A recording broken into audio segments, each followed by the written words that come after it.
Hello, everyone. We are sitting down with Jason Ames, president and founder of Direct Credit Funding. Since 1997, Jason has built a resilient alternative lending operation that funds growing businesses in as little as 24 hours when traditional banks say no. Beyond lending, he also hosts the Will It Fund podcast and actively champions mental health awareness with Good Deed Revolution.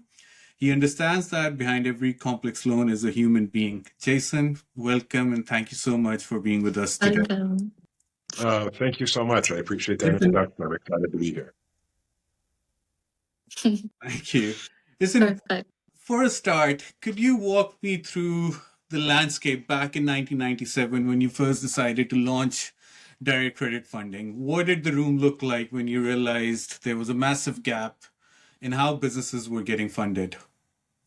Well, that's exactly the reason I started this company back in 1997 is there was just no alternative funding sources available, or what was out there, people just weren't aware of. People thought the only option to getting the financing was contacting their local bank, and if their bank said no, they didn't know where else to go.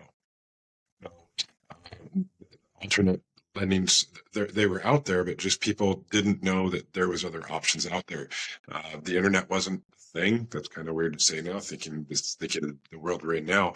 But people Mm. didn't have it was if your local bank said no, there was no options for them. There was a few fringe financing sources out there, but connecting people with those, it didn't happen. We just didn't have the knowledge base that we have now. So my purpose in life became to educate the small and medium sized business that there were other options out there, that you were still able to grow and expand and get your business into a better place, even if your local banker said no, there were other options out there. And to this day, we still get customers come to us all the time that are like, I wish I would have known that companies like you were out here in the world, that I could have grown my business 10 times faster because I had to bootstrap this and had to borrow money from friends and family. And we didn't have the capital raise capacities that we have in today's world. And so that was the mission behind when I started this business back in 1987. So when the banks say no, for operators listening, how would you describe what direct credit funding actually does to step into that gap? What we do here is Once they've, yeah, we're a full service brokerage, and what we do is we get a client in and we do a full analysis of them. We take a look of what is their need. Is their need working capital? Is their need equipment financing? Is their need inventory or accounts receivable financing? It's not just a one-stop shop here, and it's having a conversation with the borrower and saying, hey, what's going on inside your business? What's driving the growth? What's the pain point? Is it you need a new machinery to improve your operations, to meet a new order? Do you need cash flow because you've got payroll crunch and you're waiting for an invoice to get paid on? Whatever those circumstances might be, we have a conversation with a borrower and try to understand the best fit for the borrower's time in the phase of the business that they're going through at the current time. So we're able to look at their full scope picture of their business, the nature of their business, what they do, what they're looking to buy, what their cash flow through their banks are. We're a non-traditional lender, so we are not looking for maybe necessarily cash flow. Most of the loans that we do here, we are not looking at tax returns. Look at the bank statements to see that they can cash flow the payments, but we're not doing a deep dive into are they profitable, are they not profitable? Because a lot of young and medium businesses, as they're growing, um, they're not showing profitability on their tax returns. They may be profitable on paper, but when it comes to taxes and what the banks look at, they're showing losses and things that are not going to allow them to get the type of borrowing that they need to get to make their company grow. So we're able to look at that. We're able to mitigate their circumstance. Maybe we have to spread their risk over 2 or 3 different lending platforms to try and get the multi-hundred, few $500,000 that a young business needs to grow. We're able to take a look at them and have a good understanding of what we can and can't do, and offer them quite a few different solutions. I'm speaking from a perspective of a customer. Let's take a restaurant owner or a business owner, and they're weighing their options between walking into their local local bank branch or going to your team, what is the alternative reality that they're choosing when they go with you? So we actually love Is restaurants and that not better? afraid of a restaurant. Yeah, much better, but much better picture. Um, like the Mhm. solutions we have recently, I think we funded 4 restaurants in the last 2 weeks. That one of them was moving to a new location. One of them was expanding and expanding and opening up a second location. And then one was a pizza uh, restaurant that needed a new pizza oven because it was blown up. So what we offer is quick, easy access to cash to buy the equipment that they need to do. Mhm. In each of these cases, they were approved within 24 hours. They were funded within 2 or 3 days later. So that's the speed that a bank can't match. We're normally approving a customer within the same day. If the application gets into our office before noon, it'll be approved same day. We'll be sending out docs the following day and getting paid. So it's usually a short cycle as far as how quickly we are funding these borrowers and getting the equipment in their hands. Because ultimately, a restaurant, when his pizza oven went out, he's down for 2 days. He's losing money. He's at risk of going under if he can't get the equipment in his hands right away. So in the case of the pizza oven that went down, we got him approved. We had a good strong relationship with that vendor, and let them know that he was approved. They went ahead and delivered based off of our letting them know that the customer was approved. We sent out documents, we signed the next day, and then we had the vendor. Um, the other one that we offer kind of some creative financing solutions. The other one that we had was a restaurant owner that was looking to open a food truck to expand into a food truck sector.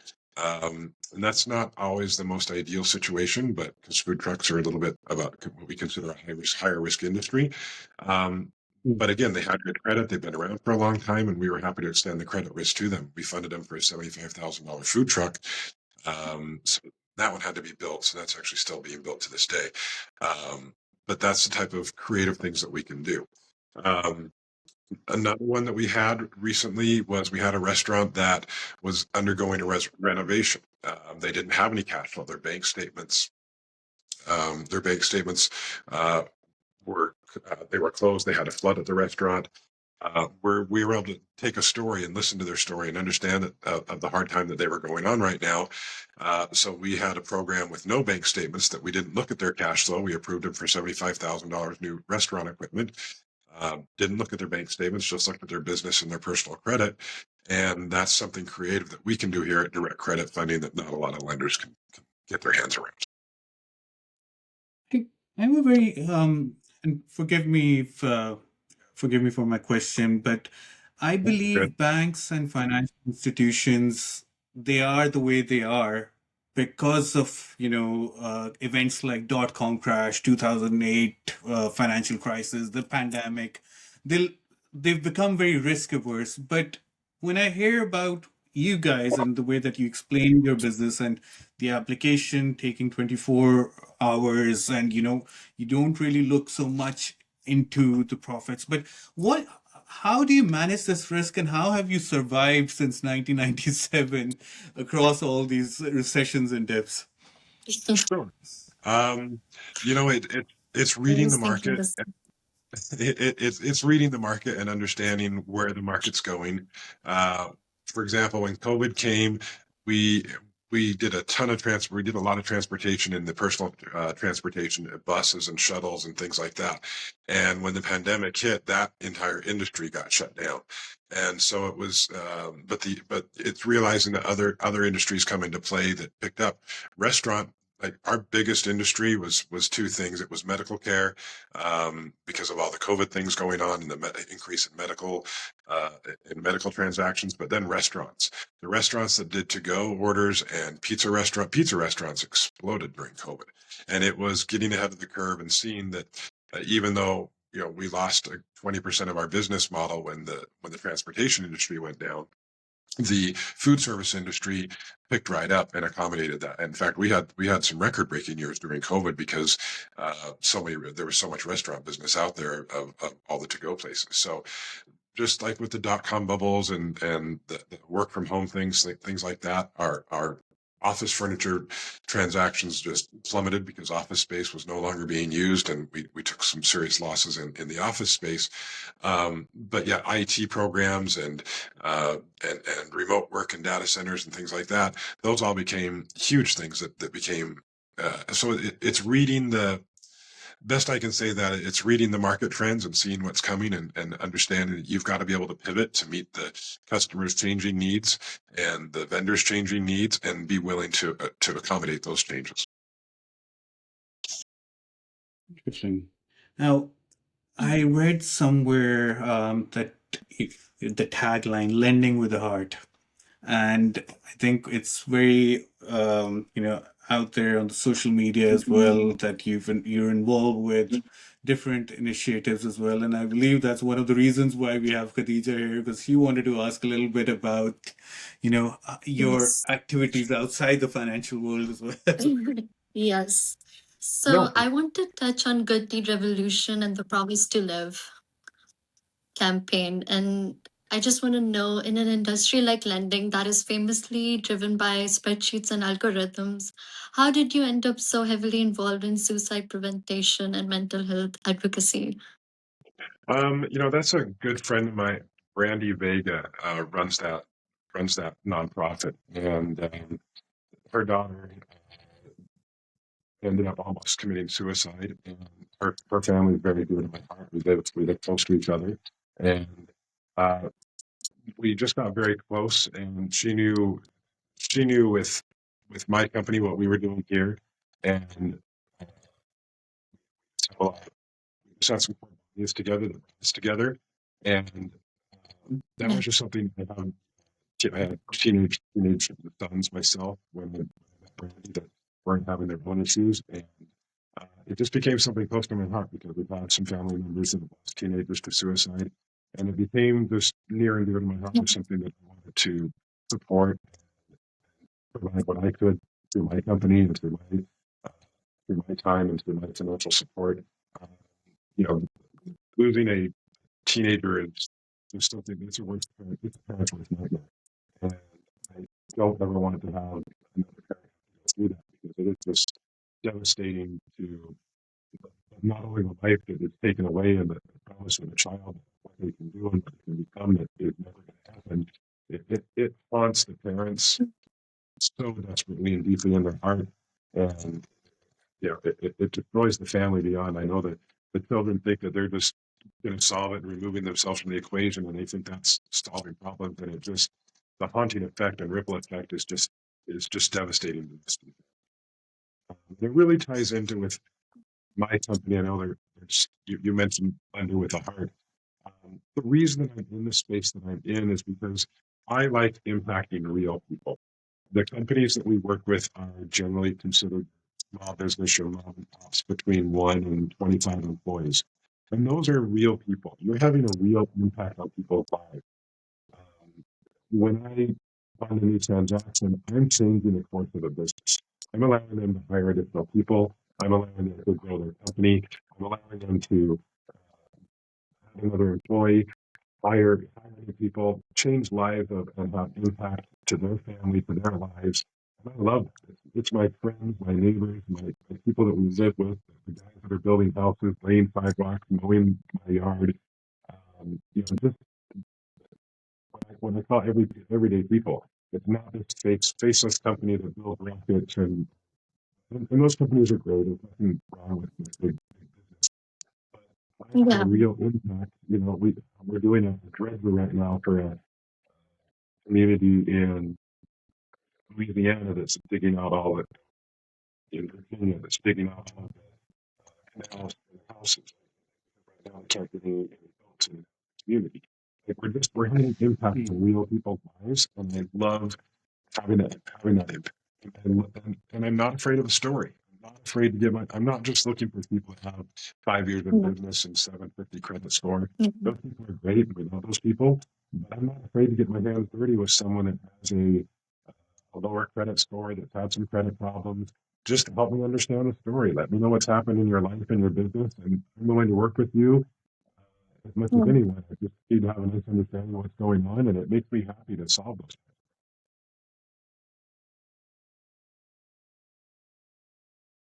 Amazing. Jason, we need more people like you.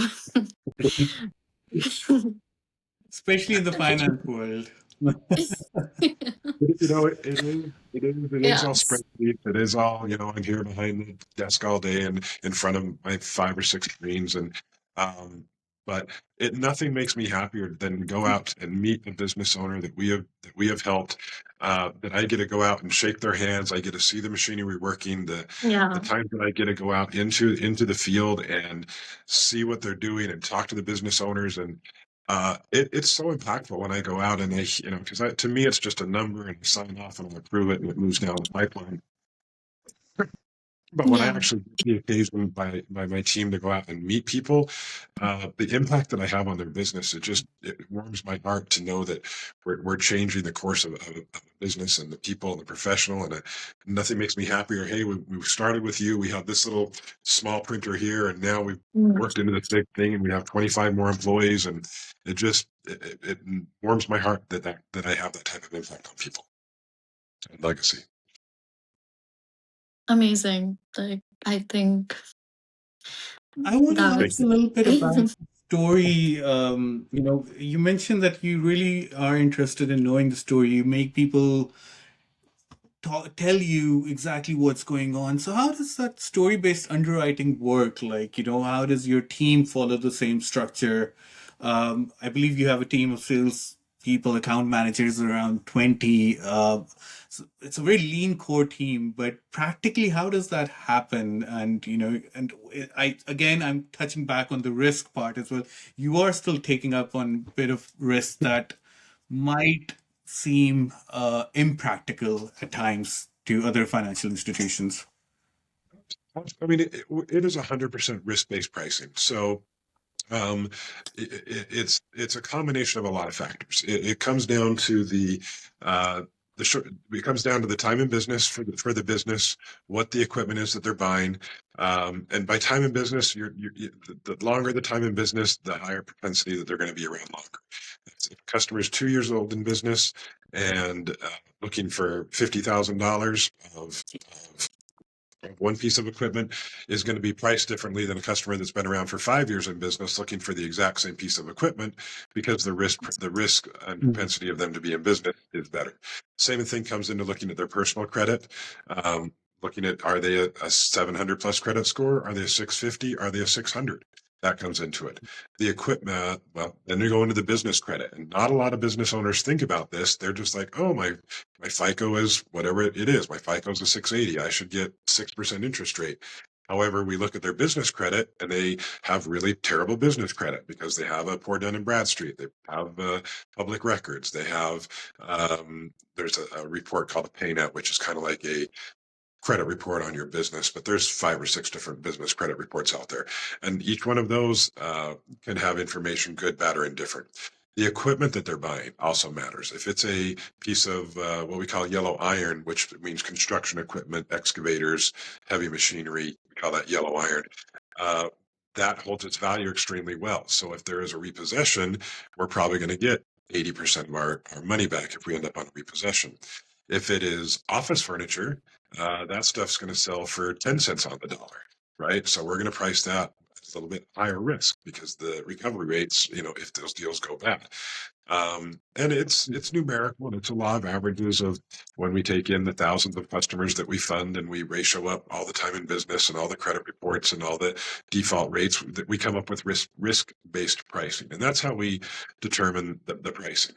And pricing can be anywhere from the mid-single digits to the high 20%, depending on what your risk is. Maybe you've had a bankruptcy 3 years ago and you're reestablishing yourself. You're probably going to pay a pretty high rate. If you're a startup, unfortunately, 50% of all businesses that start fail. It's just a plain and simple fact. 70% of all restaurants that start fail. That's just a plain and simple fact. So unfortunately, in a risk-based pricing world, those customers, we're not going to give the same pricing to all of these customers, but unfortunately, the ones that make it are going to pay for the ones that don't make it. It's just the nature of risk-based pricing. So that's how we Understood. determine what we're going to do there, because we're not verifying all the information that the banks come into play. We're not verifying their tax returns. We're not looking at their personal financial statement. We're not looking into the equity in their home. We're not asking for a blanket guarantee, which most banks, if they lend money to you, they're going to put a blanket UCC on your business and tie up all of your assets. In my type of lending, we are only going to put a security interest on the individual asset that we are lending to you. So, banks can get pretty cumbersome sometimes. And then the other big, huge benefit of what we do is speed. In a business that's growing and growing fast, the need for this, they're buying this equipment for a reason. They're buying it to increase their cash flow. They've got an order, they've got a job, and they need this tool or piece of machinery to meet that deadline. They do not need to be waiting 2 or 3 weeks to figure out if a banker's going to tell them yes or no. Let's be frank about it. Banks literally decline 90% of the applications they have. And why is that? Because that's where everybody goes. Everyone goes to their bank because that's where that's where you put your money in. That's where your checking is. You think that they're going to give it back to you, and they're not. But they can cherry pick, and that's okay. That's their job in life. They get that they can choose to have the best deals out there. But so many businesses are. We had a cookie manufacturer here recently. He needed a $50,000 part of the production line metal scanner packager, and he came to me and he's like, every day I don't have this machine in my possession, I'm losing $5,000 a day, right? So speed is what is important to that guy. He's not worried about paying a 2% higher interest rate, waiting for the bank. Whether he's just like, get this into me today so I can get it on the machine line, because I am literally losing $5,000 a day. Those are the type of customers that are we love working with, because they understand the mechanics of speed and efficiency and risk-based pricing. So, I'm going to touch a little bit about the work behind the work. And I mean, you mentioned speed, how most of the times it's important to your customers, but I would imagine that's equally critical for your team.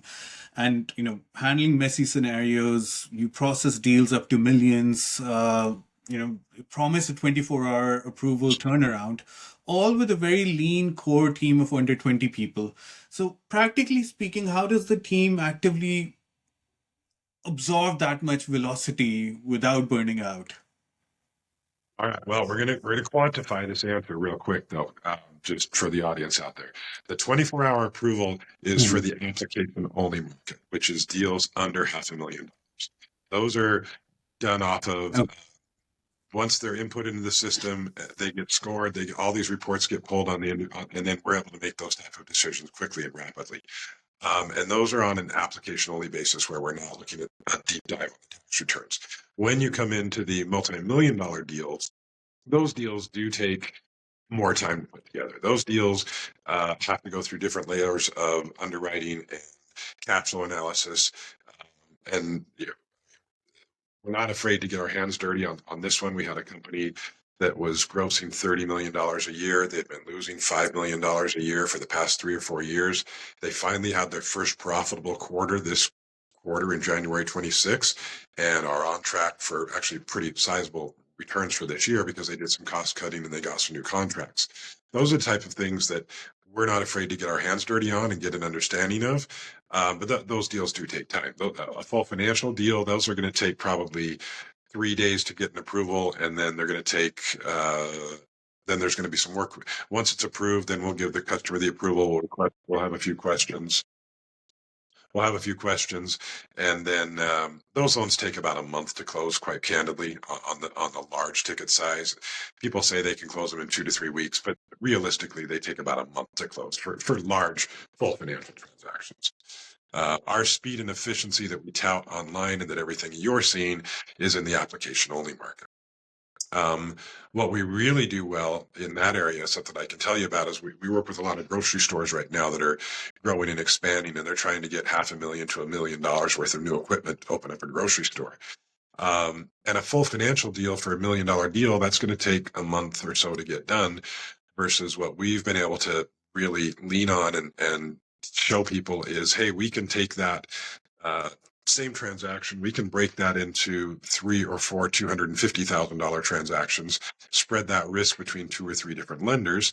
Obviously, everyone knows what's going on, and then and then we're able to get those approvals done within a matter of days, as opposed to a month, because you've got someone in a position like myself and my team that can understand that's kind of what we call the mid market, which is deals between $500,000 and $1 million, that we're able to sometimes be more creative with and break those transactions up and fit them in smaller chunks so we can be a little more efficient. But I think your bigger question was how do I get the team in line with my thinking to move to have this type of efficiency level. And it really comes down to top-down training that I've instilled in my people, that all the things that I'm telling you everyone here on my team believes and knows, and they know why we're here and what we're doing and who our core market is and the need to service them quickly.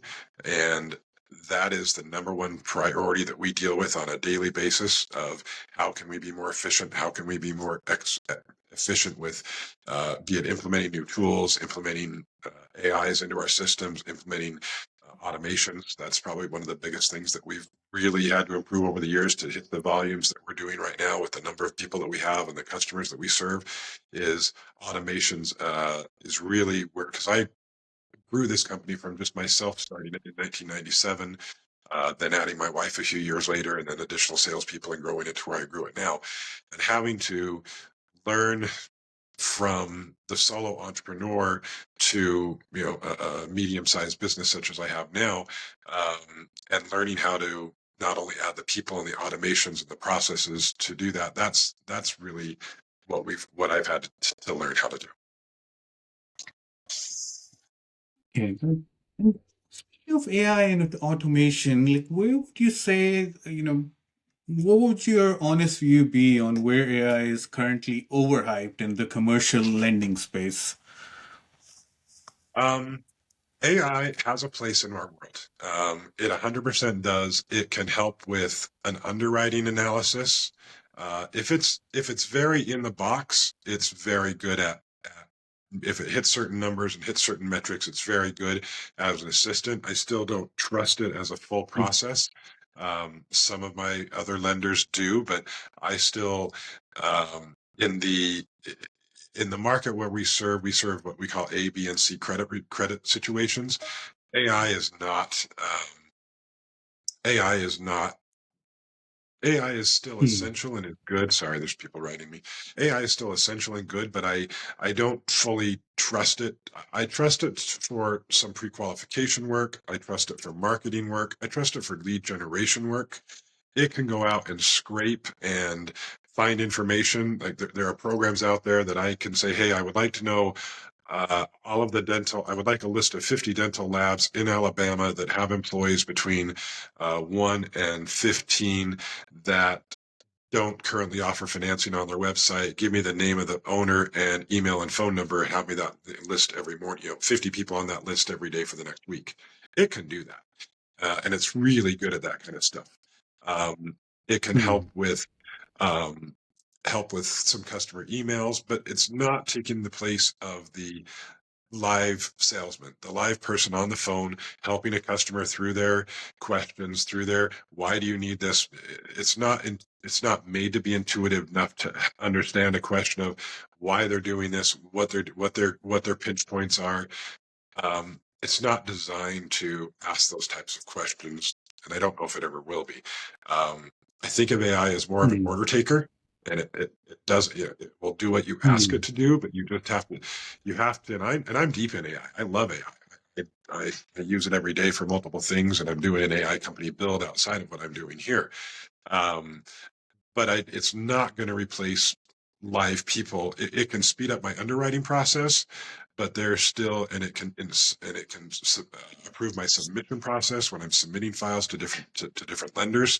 It takes those jobs away, but still the back and forth story, and we are a story. We want to know the story, and AI can't replace the need for the story and the understanding, the core understanding, and the pushback when the system says no, and we need to explain, hey, why this is,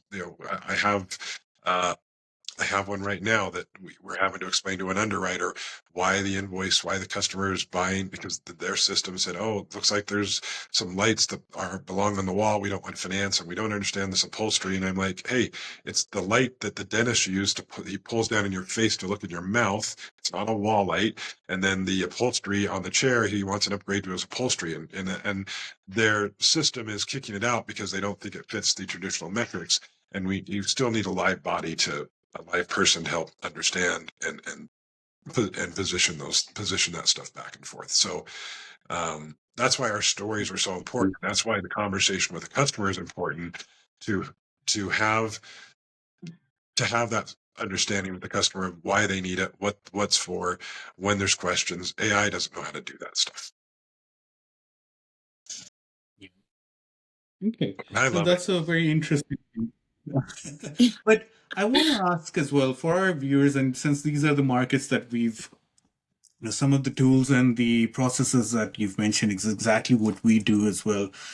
But I want to ask, one of the problems that we've seen in the small, medium-sized businesses, especially in the financial services, is everybody loves AI, everybody wants AI, everybody knows what AI can do, but there is a problem of standardization, team adoptability, compliance, and whether or not, is it actually safe to do so?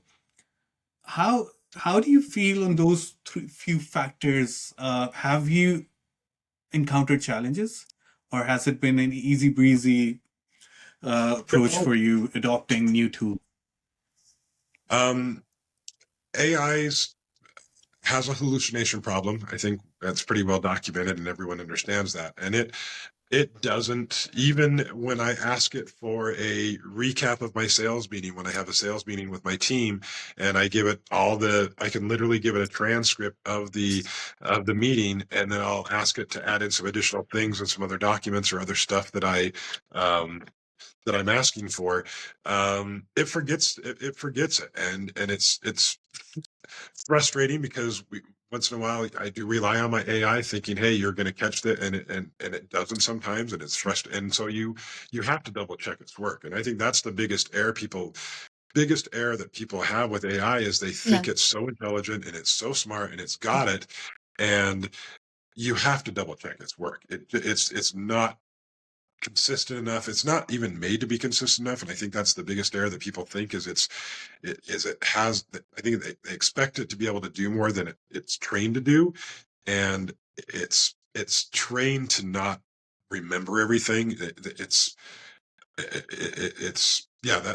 my biggest issue is you've got to double check its work. It's not reliable.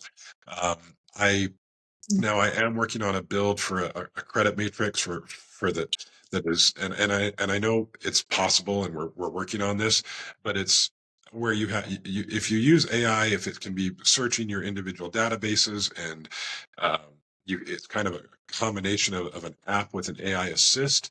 I've seen some of those things work.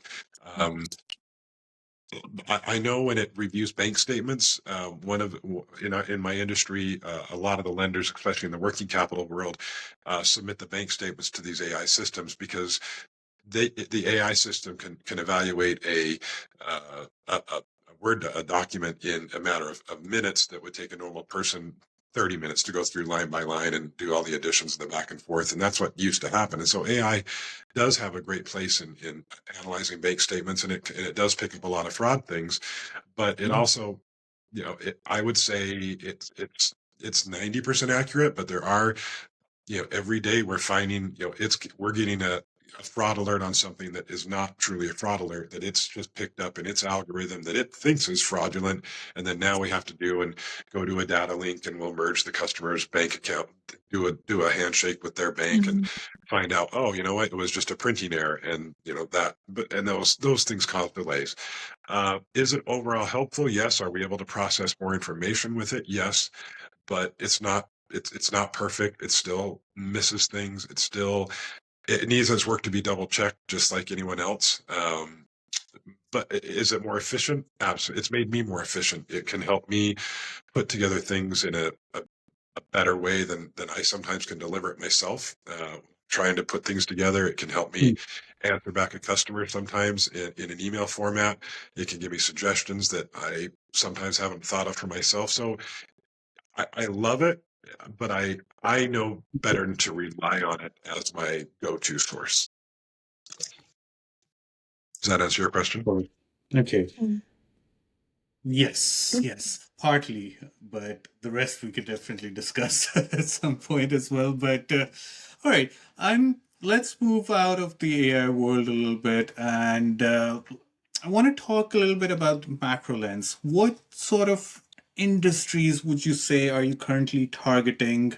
What niches, or is it more so a generalist approach for anyone in any sort of business to come in and apply for finance? Sure. A couple of the niches that we're in that we do really well in is drones are an up and coming market that we do a lot of drone financing. It's primarily in the crop spraying agricultural setting is really where uh, is where I'm doing a lot of that business in. Not many lenders will touch drones, and we're not afraid to get our hands dirty on it. Well, not even dirty. We're not afraid of that business at all. That's been a nice niche for us lately. Uh, Another big niche for us has been in dental labs, in dental laboratories. That's actually been a very successful niche for us also. Everyone loves construction. That's always been a strong niche for us, but that's everyone does construction. We do a lot in the way of transportation. Not a lot of lenders have pulled back on the transportation sector. I grew up in that, always done that. It's always been about 35% of my business here. So I understand the transportation arena and not afraid to play in that at all. So it's got its own special rules and idiosyncrasies, just like anything else, but we're pretty good. We're pretty good at that. Some of the other, what other been interesting lately? That's trucking, a lot of trucking.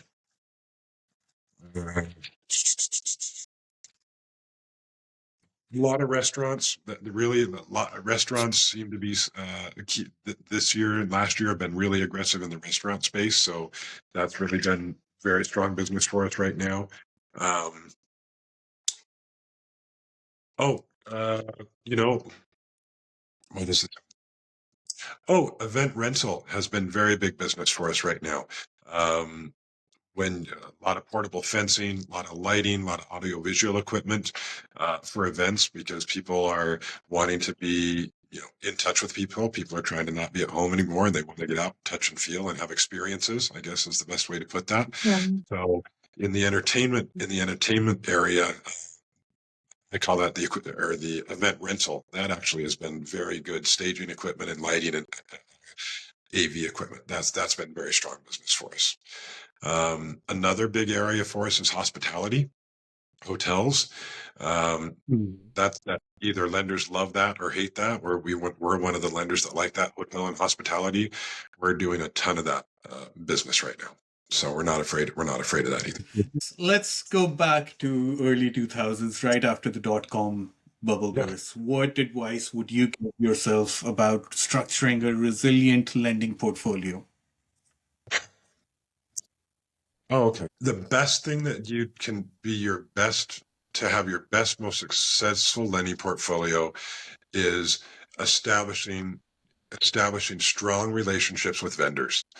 That is really will give you the most healthy portfolio, more healthy than anyone else. Is understanding your vendors, understanding what, and having a good partnership with your lending with the vendors that are selling the products.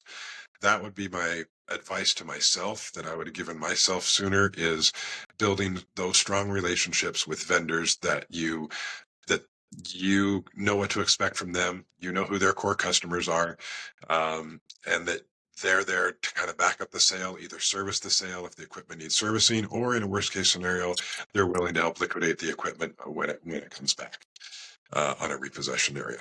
That would be the fastest way to have grown my portfolio faster and stronger that I would have done sooner. Now, I know I'm aware of the time, so I'm just going to quickly wrap this up. But final question, Jason, from me. I'm not sure, Khadija, do you want to touch upon anything before we...